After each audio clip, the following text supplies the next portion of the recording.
हम लोग पुराने नियम के सर्वेक्षण के दूसरे सत्र के 5वें पार्ट में हैं और हम लोग न्यायों की किताब देखेंगे।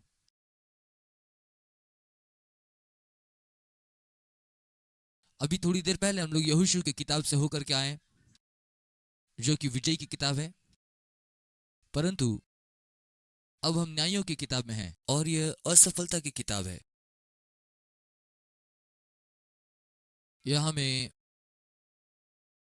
7 अगुवाई करने वाले हैं, 7 बंधन है और 7 छुटकारा है, जो इस पुस्तक में संकलित की गई है। यहोशू के मरने के पश्चात मैं यहाँ पर जरा सा समय लूंगा इसे पढ़ने के लिए, इसके बाद अपने विषय में जाएंगे। दूसरे अध्याय में इसकी व्याख्या मिलती है। तब यहोवा का दास नून का पुत्र यहोशू 110 वर्ष का होकर मर गया और उसको एप्रेम के पहाड़ी देश में मिट्टी दी गई। 10वां वचन, और उस पीढ़ी के सब लोग भी अपने अपने पितरों से मिल गए। तब उसके बाद जो दूसरी पीढ़ी हुई, उसके लोग ना तो यहोवा को जानते थे और ना उस काम को जो इज़राइल के लिए किया था। इसलिए इज़राइली वो करने लगे जो यहोवा की दृष्टि में बुरा था और बाल की उपासना की। इसलिए यहोशू की मृत्यु के बाद और जिस पीढ़ी में यहोशू था, उस पीढ़ी के समाप्त हो जाने के बाद और जो अगली पीढ़ी आई, वो परमेश्वर को नहीं जानती थी और ये लोग उन राष्ट्रों के साथ संधि करने लगे जिससे पुरानी पीढ़ी ने संधि करना छोड़ दिया था। अन्य शब्दों में कहे तो यहोशू के समय में जो पहली पीढ़ी थी, वो उन सारे राष्ट्रों को नष्ट किया जैसा उन्हें निर्देश दिया गया था। परंतु इस नई पीढ़ी के लोगों ने उन्हीं के साथ संधि करना आरंभ किया और इसके परिणाम स्वरूप वे लोग अनैतिकता और मूर्ति पूजा में लिप्त हो गए, जो उनके ऊपर परमेश्वर का न्याय इस प्रकार से आया कि जिस देश पर अधिकार करने के लिए रखा गया था, वहीं पर वह गुलाम हो गए। अब इससे पहले कि हम इससे काफी दूर चले जाएं, एक बार फिर से हमें यह समझ जाना है कि परमेश्वर कैसे कार्य करता है। और यह ऐसा नहीं है कि किसी प्रकार से परमेश्वर ने इन शत्रु राष्ट्रों को आज्ञा दी कि इजरायलियों को बंधुआ बना ले, उन इजरायलियों को बंधुआ बना लिया जाए। मैं नए नियम से कुछ सिद्धांत आपको बताना चाहता हूं। ये इस रीति से कहता है, उन्होंने परमेश्वर के विरुद्ध प्रतिक्रिया की और अनैतिकता और मूर्ति पूजा में संलिप्त हुए। और हम कहते हैं कि परमेश्वर का न्याय आया, परंतु मैं चाहता हूं कि आप ये सिद्धांत देखें और ये सिद्धांत महत्वपूर्ण है और वचन के अनुसार ये सत्य है। और यहां पर बहुत स्पष्टता से दिया गया है, रोमी उसका 6वां अध्याय और उसका 16 आयत, और बहुत स्पष्टता से यहां लिखा वो सिद्धांत यहां पर है। क्या तुम नहीं जानते कि जिसकी आज्ञा मानने के लिए तुम अपने आप को दासों के समान सौंप देते हो, उसी के दास हो, चाहे पाप की जिसका अंत मृत्यु है, या आज्ञाकारिता की जिसका अंत धार्मिकता है।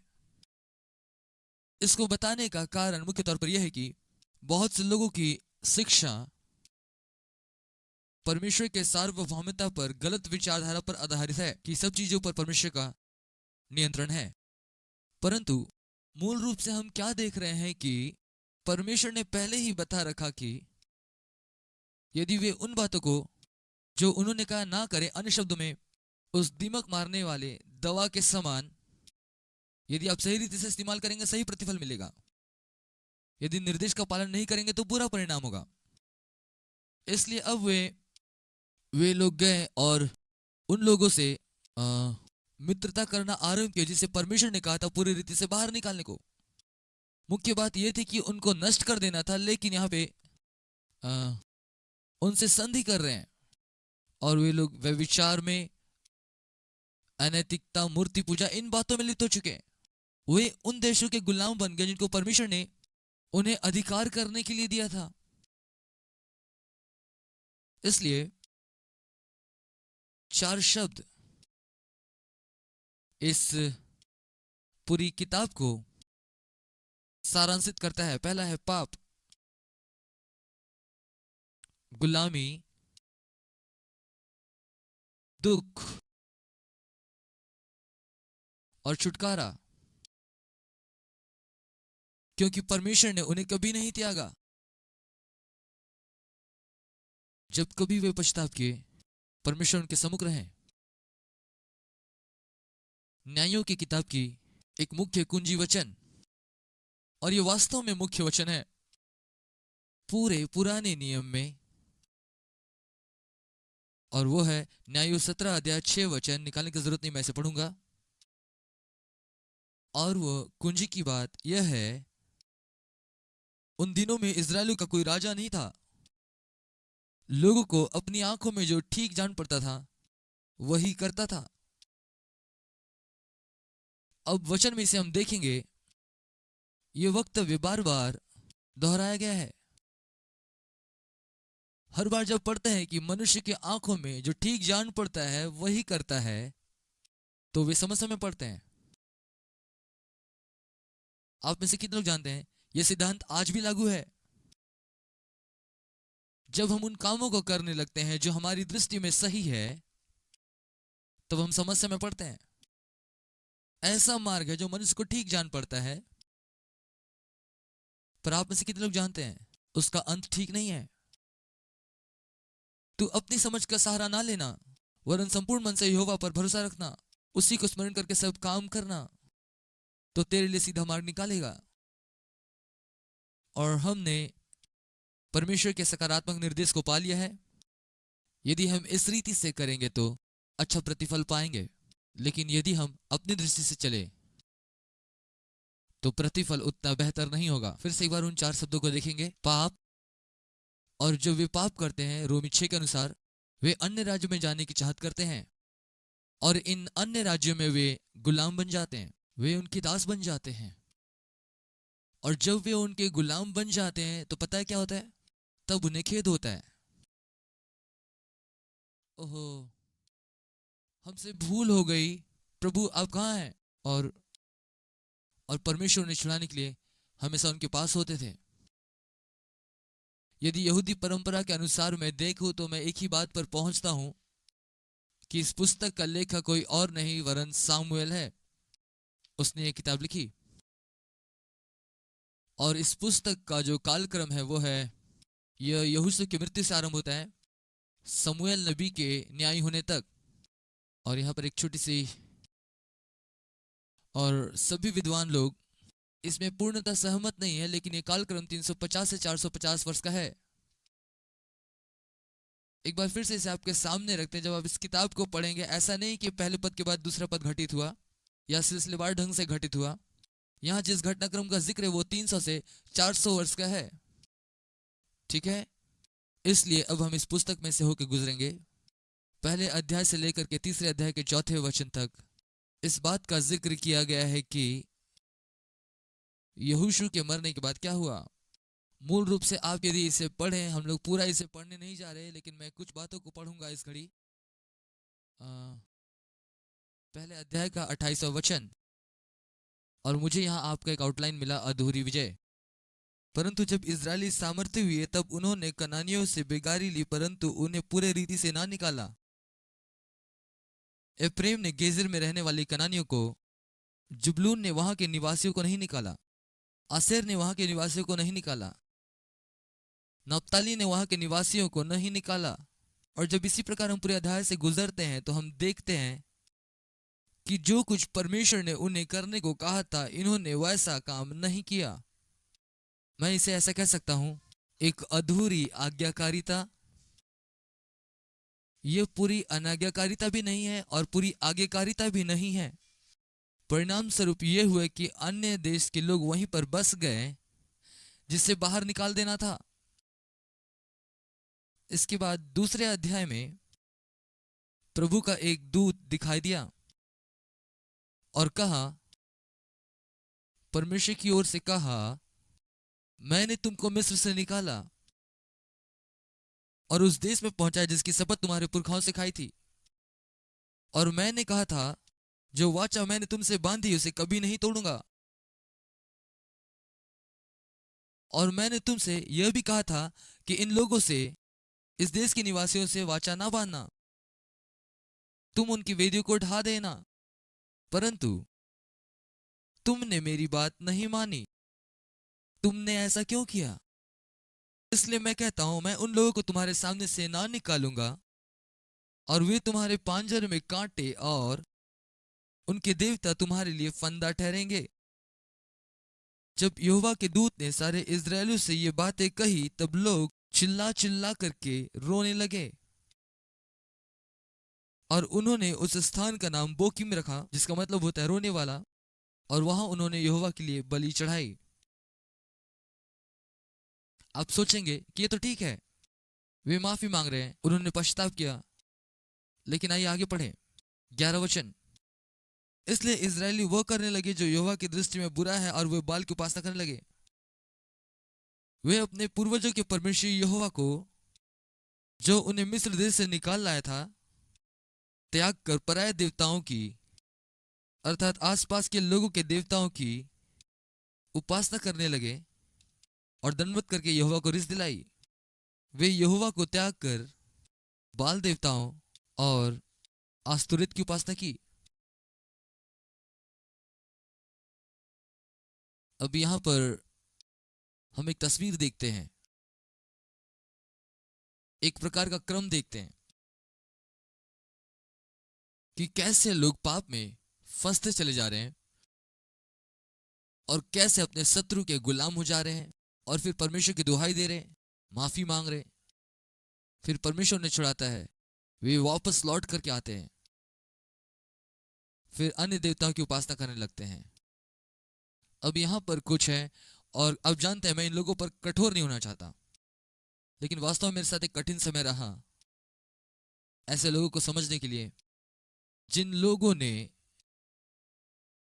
परमेश्वर के प्रबंध के अद्भुत कहानियों को सुना, परमेश्वर के छुटकारे को, उसके चमत्कार को, परमेश्वर के अलौकिक उपाय को।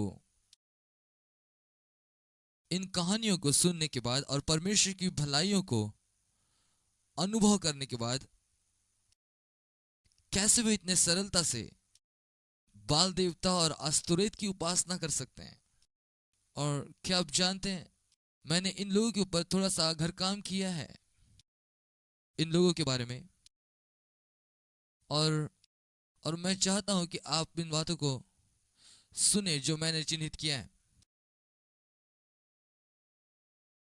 मूल रूप से बाल और अस्तुरेत पति पत्नी के समान थे। ये दोनों कनानियों के देवी और देवता थे। अस्तुरेत जो है प्रकृति के प्रजनन सिद्धांत का प्रतिनिधित्व करती थी, इसलिए सारी बातें अस्तुरेत देवी की आराधना के चारों ओर घूमती रहती थी, और इसमें यौन क्रिया शामिल थी, क्योंकि वो प्रजनन की देवी थी। उनके धर्म में यौन क्रियाएं सम्मिलित थी। उनके मंदिरों में जो महिला पुजारी हुआ करती थी, वे मंदिर की वैश्या थी, और सदोमियों के मंदिर में पुरुष वैश्या हुआ करते थे। इस धर्म के द्वारा हर एक प्रकार के यौन कृत्य जो आप सोच सकते हैं, वे मान्य और ग्राह्य थे। और कई बार हम अचंभित होते हैं जब हम वापस जाकर के लय व्यवस्था की किताब को पढ़ते हैं, और परमेश्वर इन सब के ऊपर संबोधन करता है। क्यों संसार को उसकी जरूरत है, कि वो जानता मनुष्य किस बात के लिए सक्षम है। और इसलिए यहाँ आराधना के अंदर में वहां कीड़े थे, समलैंगिकता थी, पशुता किया जाता था। और मंदिर जो है, मंदिर इन सभी असाधारण कार्यों का केंद्र था, और केवल हर प्रकार के यौन विकृत कल्पना की जा सकती है, और यह सब धर्म के आड़ पड़ होता था और आराधना के नाम पे। और फिर से एक बार मेरा मन उन्हीं लोगों के बारे में विचार कर रहा है कि कैसे ये लोग जो परमेश्वर के बारे जानते थे, जो भी कि परमेश्वर को नहीं जानते थे, उनका इतिहास उन्हें बताता है कि कैसे परमेश्वर उनके पक्ष में होकर के कार्य किया, और अब उस सच्चे और जीवित परमेश्वर की आराधना करना छोड़ इन बातों में लिप्त हो गए। ये और कुछ नहीं, ये उनकी शारीरिक अभिलाषाओं के सामर्थ्य का प्रकटीकरण है। कितने सामर्थ्य तरीके से वे खींचे गए। परंतु यह पूरी बात नहीं है जो इसमें संलिप्त है। इस धर्म का दूसरा पहलू भी है, और वो है जो बाल और अस्तोरोत से जुड़ा हुआ है और बच्चों के बलिदान से संबंधित है। मैंने एक आर्टिकल पढ़ा, इनमें से एक ऊंचे स्थान की खुदाई के दरमियान में 1904 ईस्वी से 1909 ईस्वी तक के हुए खुदाई में से एक खुदाई में एक बहुत बड़ी संख्या में जार बरामद किए गए जिसमें बलिदान किए गए बच्चों के अवशेष थे। उन बलिदानों में से एक बलिदान नेव की बलिदान कही जाती थी। जब वे घर बनाते थे तब एक बच्चे को बलिदान करके उसे दीवार पर लगाया जाता था, जो कि घर पे खुशहाली लेकर आता था। इतनी दूर तक ये लोग इसमें डूब चुके थे। परमेश्वर के साथ चलने से लेकर आज ये लोग बाल और अस्तुरेत की आराधना में लगे हुए हैं, जिसके अंदर हर प्रकार के यौन कार्य जो आप सोच सकते हो उसमें होता था, और बच्चों का बलिदान भी। और यहां पर ये लोग डूब चुके थे। और मेरे लिए काफी कठिन है इसकी व्याख्या करना, परंतु मैं उठा और आज के वर्तमान समय को देखा।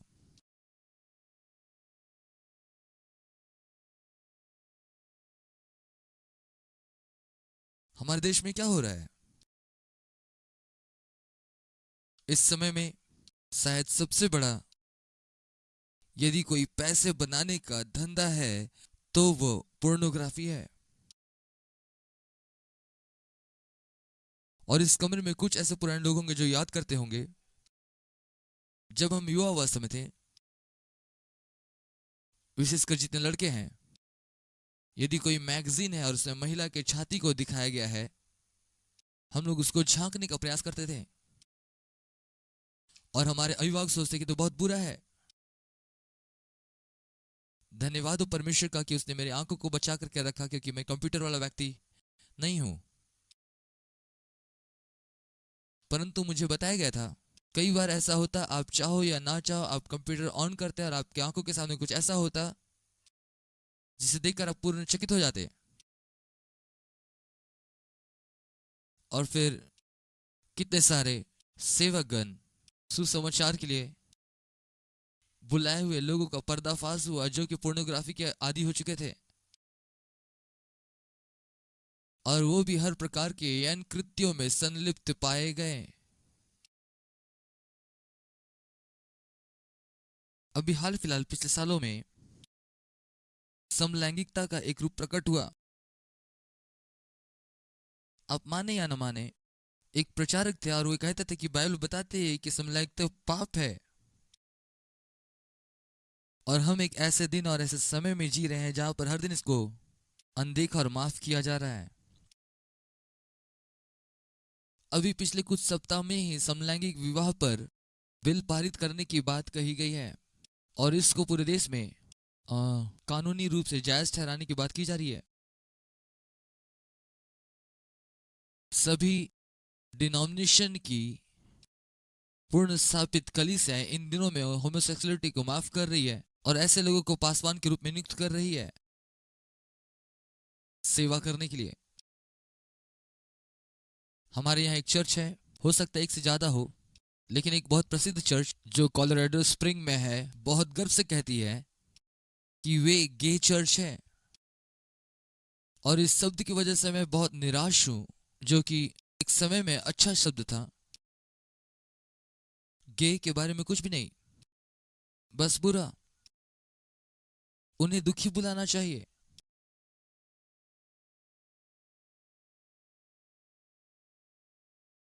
लेकिन मैं कह रहा हूं कि हम एक ऐसे समय में जी रहे हैं जहां पर बहुत सारे मसीही लोग इन बातों को माफ कर रहे हैं। और जैसा मैंने कहा, यही मात्र एक बात नहीं हो रही है। और फिर हो सकता आप में से कुछ पहले ही कभी गर्भपात करा चुके। कितने लाख बच्चे आज मार दिए जा रहे हैं, और वो भी महिलाओं के सुविधा के लिए। हम उनके विषय में बातें नहीं कर रहे हैं जिनकी जिंदगियां खतरे में है, लेकिन उनके विषय में कह रहे हैं जिसने सोचा कि मुझे इसकी जरूरत नहीं है और गर्भपात करा लिया। फिर से एक बार हम लोग अपने देश को उस स्तर में देखते हैं जहां पोर्नोग्राफी और गर्भपात बढ़ गया है। यह कितना भिन्न है बाल और अस्तुरेत की आराधना कर जब हम पढ़ रहे हैं। भिन्नता सिर्फ इतनी है कि आज इसे हम धर्म नहीं कहते, और कई बार हम बस अपनी आंखें मूंद लेना चाहते हैं जैसा कि कुछ हुआ ही नहीं। अब मुझे रिकॉर्ड देख करके कहने दीजिए, मुझे नहीं लगता कि हम कोई बदलाव उत्पन्न करने जा रहे हैं इस समझौतापूर्ण धार्मिकता से। मुझे नहीं लगता कि इन अबॉर्शन क्लिनिक के विरुद्ध में विरोध प्रदर्शन कर और अपनी गिरफ्तारी देकर मैं कुछ पूरा कर पाऊंगा या हासिल कर पाऊंगा। जब मैं पासवानी कर रहा था उस समय मेरा एक चर्च का सदस्य मुझसे नाराज होकर के चर्च छोड़ करके चला गया, क्योंकि मैं उसके साथ विरोध में नहीं गया और अपनी गिरफ्तारी नहीं दी। परंतु क्या आप जानते हैं, ये विरोध करना और कानूनी विरोध कोई बदलाव नहीं लाएगी। एक ही परिस्थिति में यह सब कुछ बदल सकता है जब लोगों का हृदय परिवर्तन हो। और जब आप और मैं एक कलीसिया के रूप में सही रूप में सही सुसमाचार का प्रचार करेंगे तब, और उन लोगों पर दोष लगाने के बजाय उन पर परमेश्वर के प्रेम, अनुग्रह और क्षमा को प्रकट करना होगा।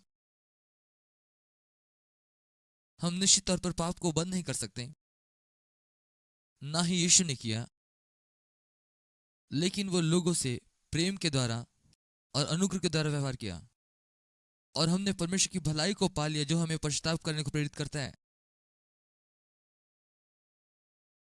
प्राय हम में से प्रत्येक अपना जीवन पाप में जी रहे थे और दोष लगाने वाला संदेश हमें कभी नहीं छुआ,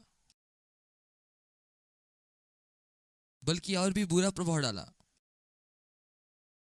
लेकिन जब इस संदेश को सुना कि परमेश्वर हमसे प्रेम करता है और वो भी हमसे बढ़कर, और वे सारे पाप जो मैंने किए थे उससे वो पहले ही व्यवहार कर चुका है, हमें बस एक ही काम करना है कि उसके बलिदान को स्वीकार करें, उसके स्थानांतरण को ग्रहण करें, और हमें परमेश्वर के साथ सही संबंध में लाया गया। इसे सुनकर कुछ लोग कूद पड़े।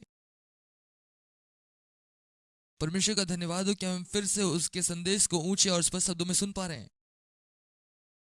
हम अपनी कलीसिया को रैली में विरोध में नहीं अगुवाई कर रहे हैं, पोस्टर डालना और ऐसी बातें जिससे वास्तव में ये कुछ नहीं होगा, लेकिन हम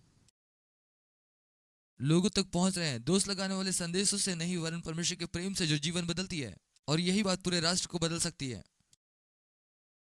मैं निराशावादी के समान नहीं होना चाहता और ना ही गुफा के अंदर रहने वाले नबियों के समान, लेकिन यदि मैं अपने बाइबल को नहीं पढ़ रहा हूं सही रीति से तो यह बहुत ही बुरा होगा। मुख्य बात यह है कि नबी ने कहा है कि अंधकार पृथ्वी पर छाया करेगा और घोर अंधकार लोगों पर होगा। आप अनुमान लगाएं, और ये तब होगा जब हमारा दिन होगा। तब वो कहता है उठो और प्रकाशमान हो, क्योंकि तेरा प्रकाश आ गया है, क्योंकि परमेश्वर का तेज तेरे ऊपर उदय हुआ है।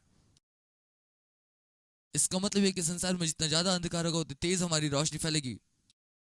इसलिए हमने वो रोशनी पाई है, और वो रोशनी यीशु मसीह है।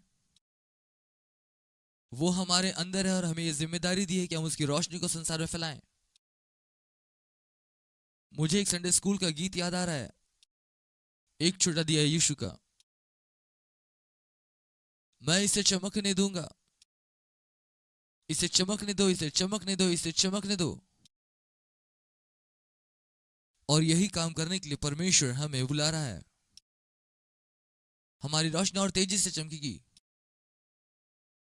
और यही चीज वो प्रभाव लेकर के आएगी जो हम यकीन करते हैं कि इन अगले कुछ सालों में कलीसिया अब उठ करके खड़ी होगी और अपना वास्तविक स्थान ग्रहण करेगी। जब हम विश्वासी होने के नाते अधिकार के साथ सौभाग्य से वारिस होकर चलेंगे तो चर्च अपना वास्तविक काम करना आरंभ करेगा जिसके लिए उसे स्थापित किया गया। और मैं जानता हूं प्राय इसका दुरुपयोग हुआ, परंतु यीशु ने कहा मैं अपनी कलीसिया बनाऊंगा और अधोलोक के फाटक उस पर प्रबल ना होगा। फाटक जो है हमेशा रोकने के लिए होता है। यह ऐसा नहीं कि यहां पर कलीसिया है और हमने नरक को पकड़ रखा है। यहां ऐसा लिखा हुआ है कि जब कलीसिया अपने सही अस्तित्व में आएगी, नरक के फाटक उसको रोक नहीं पाएंगे। हम लोग वे हैं जो घेरों को तोड़ देंगे। हम लोग वे लोग हैं जो इस बुलाहट को सुनते हैं कि पीछा करो और सब कुछ ले लो। आमेन। हम लोग उस दिन की ओर अग्रसर है, इसलिए अब इजरायलियों पर उतना कठोर ना होते हुए, यदि हम खुद अपने लिए अनुग्रह चाहते तो उन पर भी हमें अनुग्रह करना चाहिए। और वे गलत रास्ते पर थे। फिर न्यायों की पुस्तक का अगला भाग जो 3 अध्याय के 5वें वचन से लेकर 16 अध्याय तक है, इस विभाजन का भाग 3 अध्याय से 16 अध्याय तक है, जो एक सूची है जिसके अंतर्गत अगुए, बंधुए, छुड़ाए हुए राष्ट्र आदि आते हैं। और इस दौरान कुछ रोचक व्यक्तियों से आपको परिचय करवाऊंगा। 6वां अध्याय।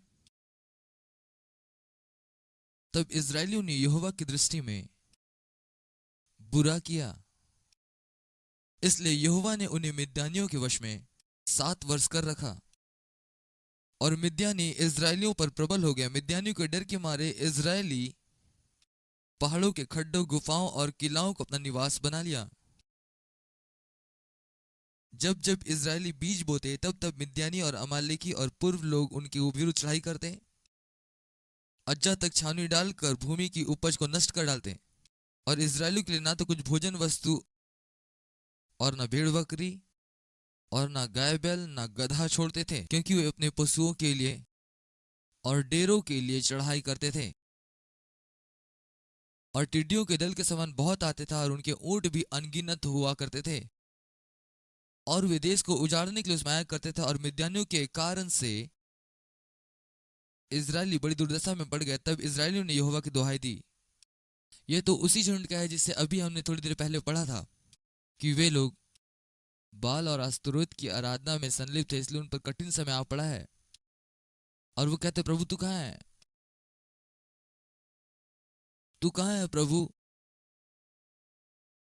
इजरायलियों ने मिद्यानियों के कारण यहोवा की दुहाई दी। तब यहोवा ने इजरायलियों के पास एक नबी भेजा जिसने उनसे कहा, इजराइल का परमेश्वर यहोवा यूं कहता है, मैं तुमको मिस्र से ले आया और दासत्व के घर से निकाल ले आया। और मैंने तुमको मिस्रों के हाथ से, वरन जितने तुम पर अंधेर करते थे उन सबों के हाथ से छुड़ाया और उनको तुम्हारे सामने से बरबस निकाल कर उनका देश तुम्हें दे दिया। और मैंने तुमसे कहा, मैं तुम्हारा परमेश्वर यहोवा हूं। एमोरी लोग जिनके देश में तुम रहते हो उनके देवताओं का भय न मानना, परंतु तुमने मेरा कहना ना माना। फिर यहोवा का दूत आकर उस बांज वृक्ष के तले बैठ गया जो ऊपरा में था, जो योयास का था। मैं वहां से गुजरूंगा, मुझे पता है कि तुम इंतजार कर रहे थे, पर मैं उधर नहीं जाऊंगा। जोआस और उसका पुत्र गिदोन दाखरस के कुंड में गेहूं इसलिए झाड़ रहा था ताकि वो मिद्यानी से छुपा रहे। अब इसके प्रभाव को समझने के लिए इस चित्र को समझना होगा। यहां पिता और उसका पुत्र दाखरस के कुंड में छिप रहा है, मिद्यानियों के भय से, कायरता की वजह से भयभीत है।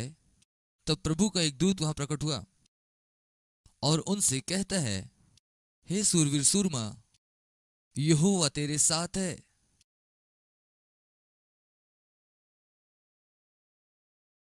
और मेरे मन में एक विचार आया। वे उस वचन को सुनकर पूरे अचंभित हो गए।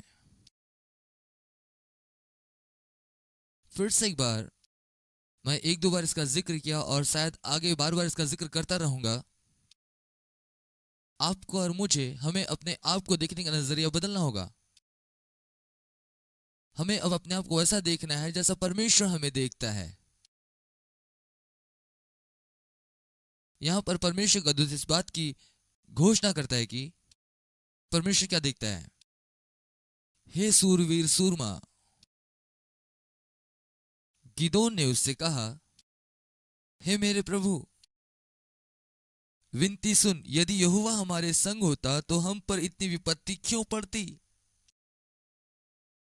और जितने आश्चर्य कर्म का वर्णन हमारे पुरखा यह कहकर करते थे, क्या यहोवा ने हमको मिस्र से नहीं छुड़ाया, वे कहा रहे, क्या अब यहोवा ने हमको त्याग दिया है। तब यहोवा ने उस पर दृष्टि करके कहा, अपनी इसी शक्ति पर जा और तू इस्राएलियों को मिद्यानियों के हाथ से छुड़ाएगा, क्या मैंने तुझे नहीं भेजा है। और अब उसके पास ढेर सारे बहाने हैं। उसने कहा, हे मेरे प्रभु, विनती सुन, मैं इस्राएलियों को कैसे छुड़ाऊं।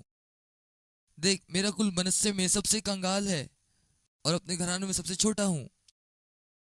क्या हमने कुछ सुना? याद कीजिए जब मूसा के सामने परमेश्वर प्रकट हुआ। इस क्रम में तो यहोशू को इस प्रकार से कहना चाहिए था, अन्यथा उसे परमेश्वर का वचन नहीं मिलना था। और जब हम वचन में से होकर के गुजरे तब हम इस बात को जानते हैं कि हर एक के पीछे एक कारण है उसे चुनने का। मुझे आश्चर्य हो गया यदि इस कमरे में किसी को इस बात से परेशानी होगी। मैं ही क्यों? और मैं याद कर सकता हूं, मैं अपनी कहानी सबको बोर नहीं करना चाहता, लेकिन मेरे पास मेरी ही कहानी है। मैं याद करता हूं जब परमेश्वर मेरे जीवन से बहुतायत के साथ बर्ताव कर रहा था कि मैं सेवकाई में आऊं, और मुझे इसके विषय में कोई समझ नहीं थी उस समय, लेकिन लगातार ये चाहत मुझे खींच रही थी।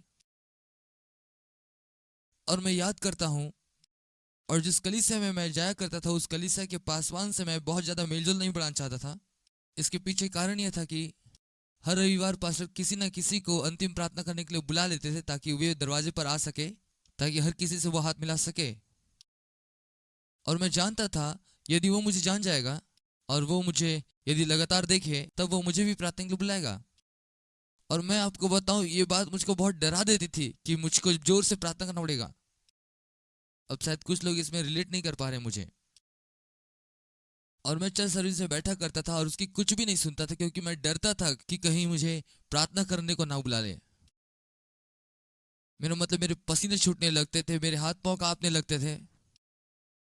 और एक दिन मैं आश्वस्त हो गया कि वो निश्चित तौर पर मुझे बुलाएगा। और उस दिन मैंने अपने मन में इस बात को ठान लिया था कि जैसे वो मेरा नाम बुलाए मैं कहूंगा कि आइए हम प्रभु की प्रार्थना करें। मैं याद करता हूं मैं ऐसा करता था। मैं अपने स्कूल में कभी भी स्पीच क्लासेस नहीं किया करता था, क्योंकि मुझे लोगों के सामने आने में डर लगता था। इसलिए मेरे पास एक बेहतर बहाना था कि प्रभु को बताऊं, प्रभु मैं ये नहीं कर सकता। मेरे विचार से ऐसा कुछ हमारे बीच भी है, लेकिन एक खुशी की बात है कि जब आप जानते हैं कि आप नहीं कर सकते तब निश्चित तौर पर परमेश्वर आपको इस्तेमाल करता है। आपको पता है, आज की सुबह मैं आपके सामने में खड़ा हूं और मैं अपने आप को बेहतर रीति से जानता हूं बनिस्पत किसी और के। मैं ये नहीं कर सकता जो मैं कर रहा हूं। मैं दुनिया के अलग अलग जगहों में जाकर प्रचार कार्य और शिक्षा का कार्य नहीं कर सकता, और यहां आकर के इन सत्रों में मैं सिखाऊं। मैं इतना योग्य नहीं हूं। लेकिन खुशी की बात यह है कि मुझे अपने ऊपर निर्भर नहीं रहना है।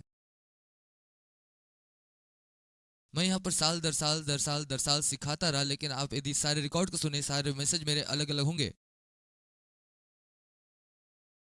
मुझे विश्वास करना पसंद है और ये मेरा यकीन है।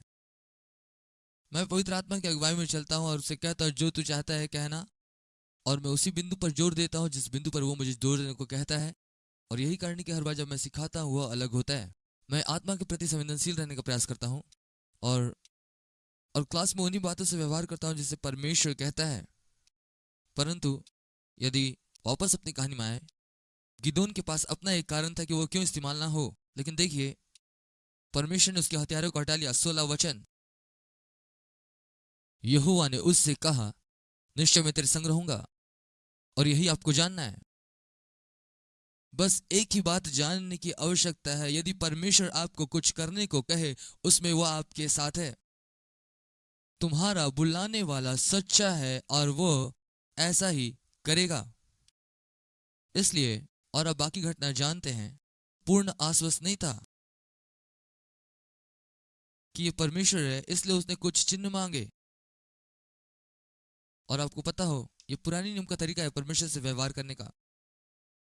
यदि आप नई वाचा के अंतर्गत ऐसा चिन्ह मांगने का प्रयास करेंगे, आप खुद खो जाएंगे। हमें चिन्हों की आवश्यकता नहीं, क्योंकि हमारे पास संपूर्ण वचन है, पवित्र आत्मा है हमें दिशा निर्देशित करने के लिए, जो हमें सिखाता है। और हम जानते हैं आगे क्या हुआ। गिदोन को अपनी सेना मिल जाती है और वो आरंभ करता है, और परमेश्वर कहता है ठहरो, थोड़ी देर के लिए ठहरो गिदोन, तुम्हारे साथ बहुत सेना है। हमने इसके बारे में पढ़ा कि कितनी बड़ी शत्रु की सेना है, इतनी बड़ी को इसे गिना नहीं जा सकता। गिदोन के पास तो छोटी सी सेना थी, कितने लोग थे? वही कुछ 32,000 सेना होगी। परमेश्वर ने कहा ये बहुत है, इसलिए मैं चाहता हूं कि तुम बाहर जाकर घोषणा करो कि जो कोई भयभीत हो वो घर चला जाए। 22,000 सेना वहीं से लौट गई।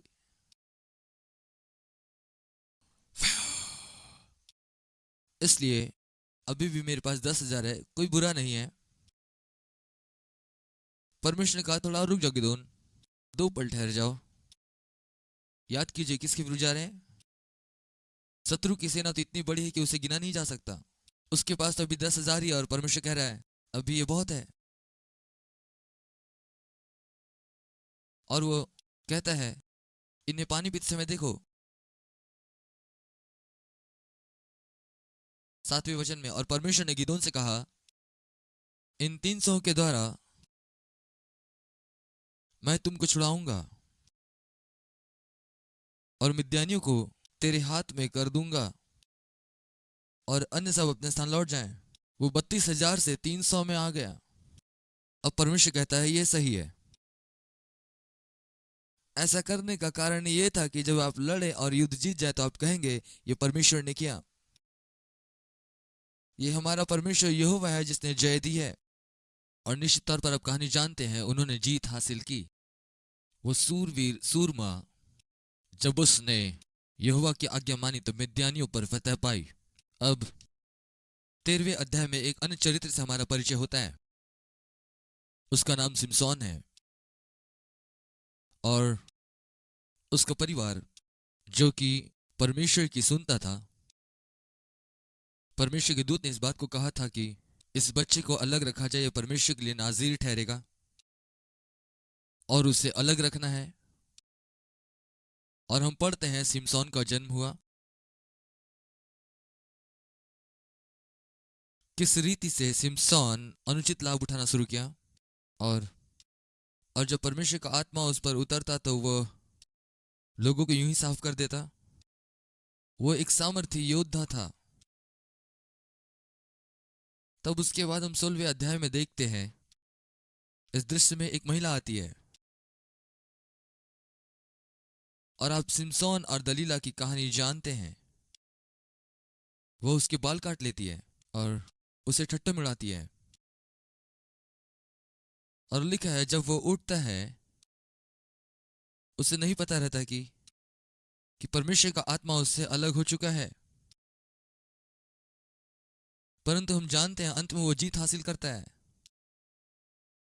मुझे आपके साथ इसे बांटने दीजिए। मैं विश्वास करता हूं सिमसोन को हम लोग कलीसिया के प्रतिरूप मान सकते हैं। आप प्रेरितों के काम की किताब में जाइए, वहां आप कलीसिया के उद्भव के विषय में पढ़ेंगे। और जब आप प्रेरितों के काम की पुस्तक से होकर गुजरेंगे, आप हर पन्ने में इस बात को पाएंगे कि कलीसिया में सामर्थ्यकार, हर प्रकार के चमत्कार, जय का जीवन, परमेश्वर के हाथ को देख पाते थे। हर एक पल में परमेश्वर के सामर्थ्य हाथ का प्रकटीकरण हो रहा है। फिर अचानक से कलीसिया पतन की ओर जाने लगती है। मुझे नहीं पता क्यों कलीसिया कमजोर हो गई, जबकि पहले इतने सामर्थ्यशाली थी। क्या आपको पता है कलीसिया में क्या हुआ? यह मनुष्य की रीति विधि से बन गया।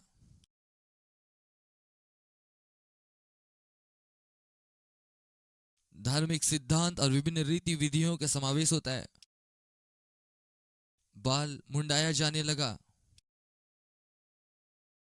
बाल जो है वो पवित्र आत्मा का रूपक है। हम अलग अलग कालों से गुजरे। कलीसिया में जिस व्यक्ति ने पवित्र आत्मा की चर्चा की, कलीसिया के अंदर उसे नजरअंदाज किया जाने लगा। जो लोग शिक्षित नहीं होते थे वे नीचे रेल पटरी पर होते। लोग वहां आते और खिड़की से झांकते वहां अंदर क्या क्या चीजें हो रही है और क्या चीजें वहां रखी गई है। और इस रीति से कलीसिया कमजोर और प्रभाव रहित हो गई और समझ नहीं पा रही कि क्यों अपना काम पूरा नहीं कर पा रही है, क्या हो गया है। परंतु लगभग 1960-1970 में जैसा सिम्सोन के साथ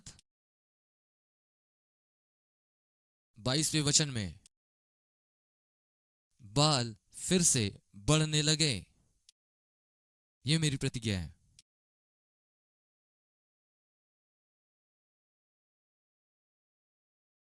परंतु 60 के बाद और 70 से पहले लोग वहां पर यहोवा की दुहाई देने लगे। कहां है वो परमेश्वर जिसके बारे में हमने प्रेरित के काम में पढ़ा था? कहां है वो सामर्थ? वे खोजना आरंभ करते हैं। और मैं यकीन करता हूं एक झुंड था, इसके लिए मुझे मत पकड़िए, मैं सोचता हूं वहां एक झुंड था, मेथोडिस्ट बाइबल विद्यार्थी, और उन लोगों ने निर्णय लिया कि वे परमेश्वर को ढूंढेंगे और देखेंगे कि क्या होता है। अचानक से ये सारे लोग, वे सभी पवित्र आत्मा का बपतिस्मा पाए और उस स्थान से फिर लोग कैलिफोर्निया गया और वहां भी अचानक अजूजा सड़क में अद्भुत बातें वहां पर होने लगी, क्योंकि वहां पर सामर्थ्य प्रचार होने लगा। परंतु यह तो पवित्र आत्मा के सामर्थ का प्रकटीकरण था। बाल फिर से बढ़ने लगे और आज एक शुभ संदेश है। जो मुख्य और बड़ी डिनोमिनेशन थी रोम में पतन की ओर ही बढ़ते जा रही थी। जो लोग परमेश्वर की आत्मा और पवित्र आत्मा के सामर्थ की घोषणा कर रहे थे उनकी संख्या बढ़ती जा रही थी, ये वापस आ रही थी। लेकिन जब हम स्तर में हैं और यदि ध्यान ना दे तो मुझे नहीं लगता कि हम लोग बहुत दूर चले गए। मैं विश्वास करता हूं कि हम लोग आत्मापूर्ण कलीसिया में जागृति देखेंगे। वे वैसा होना आरंभ कर दिया जैसा वे कहते थे। वे लोग जागने वाले, और पता है वे क्या कहेंगे? हम चाहते हैं कि परमेश्वर अपने आप को हमारे बीच में और भी ज्यादा प्रकट करे। ये कहने के बजाय कि रविवार की सुबह कोई नहीं। प्रिय, यह बहुत दुखद बात है जब एक आत्मापूर्ण कलीसिया आराधना दल को यह बताती है कि आत्मा के बहाव में मत बहो, अन्य भाषा का इस्तेमाल मत करो। इस प्रकार का प्रकटीकरण होगा इस इतवार की सुबह। आपके घर के समूह में यह ठीक है। मैं आश्वस्त हूं प्रेरित पौलुस की ऐसी मनोवृत्ति थी जब वो अपने दिनों में अपने कलीसिया में जाया करता था। पर अब आत्मा का कोई वरदान काम नहीं कर रहा है। हो सकता है नए लोग भी आए हों। इससे मुझे दुख होता है। जिस समय में हम रह रहे हैं इस समय में सभी लोग अपने आप को बेहतर दिखाना चाहते हैं। मित्रवत, कोई जवाबदेही नहीं, कोई जिम्मेदारी नहीं, बस आ गए हैं और अच्छे संगीत का आनंद ले रहे हैं। मैं विश्वास करता हूं परमेश्वर ऐसी जाति को खड़ा करने जा रहा है जो कहेगी कि मैं परमेश्वर के चलन को चाहता हूं, और इसके लिए हम किसी से माफी नहीं मांगेंगे। और इन अंत के दिनों में हम ऐसी कलीसियाओं को देखने जा रहे हैं जैसा सिमसोन ने किया। अपने जीवन के आम दिनों से ज्यादा अपने अंतिम दिन में उसने मार गिराया। कलीसिया उस दिन के लिए आगे बढ़ रही है। महिमा को वो दिन आ रहा है। इस भवन की अगली महिमा इसके पिछली महिमा से बढ़कर होगी। और आपको पता है हम इसके एक भाग होंगे। हम यहाँ हैं उस निश्चित समय के लिए ही। और आप में से कुछ लोग सामर्थ्य कलीसियाओं की अगुवाई करने के लिए उठाए जाएंगे। सिर्फ संख्यात्मक रूप से नहीं, लेकिन पवित्र आत्मा के सामर्थ्य के प्रकटीकरण में। आप में से कुछ लोग मिशनरी होंगे जो पूरी दुनिया को हिलाएंगे। परमेश्वर का सामर्थ्य हाथ आपके ऊपर है। और आप समझ लीजिए, आप सूरवीर सूरमा लोग हैं। परमेश्वर आपके साथ है। परमेश्वर आपके साथ है, परमेश्वर आपके साथ है, और यही बात भिन्नता को लाती है। इसलिए जैसे बाल बढ़ने लगा वैसे ही सिमसोन उठा और अंतिम समय में पहले से ज्यादा कर गुजरा।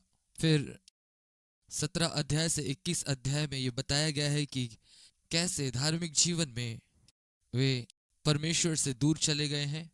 अध्याय 19 में उनके नैतिकता के विषय में और कैसे परमेश्वर से दूर हो गए। राष्ट्रीय जीवन में भी वे परमेश्वर से दूर चले गए। और यहाँ इस किताब का अंतिम वक्तव्य, हमने इसे पहले अन्य पार्ट में सीखा लेकिन यहाँ सारांशित करना चाहूंगा। 21वें अध्याय का 25 वचन, उन दिनों में इजराइलियों का कोई राजा नहीं था, जिसको जो ठीक जान पड़ता था वो वही किया करता था। इस पुस्तक का एक दुखद अंत। पूरे किताब में हमें क्या देखना है कि हर बार जब वो परमेश्वर की ओर फिरे, परमेश्वर वहां था। परमेश्वर सिर्फ दूसरा मौका देने वाला परमेश्वर नहीं है। परमेश्वर आपके जीवन के लिए हार नहीं मानता। और हमें चाहिए कि हम जहां हैं वहीं से हम आरंभ करें। फिर से एक बार, बीता हुआ कल पार हो गया। आप वहां जाकर के बदलाव नहीं कर सकते, लेकिन आज का दिन नया है और आज हम हमारे दिन में प्रवेश कर रहे हैं। मूसा का अपना दिन था, यहोशू का अपना दिन था, गिदोन का अपना दिन था, सिमसोन का अपना दिन था। ये हमारा दिन है। ये समय है कि हम उठ करके खड़े हैं और उस बात को करें जिस बात के लिए परमेश्वर ने हमें बुलाया है। आमीन।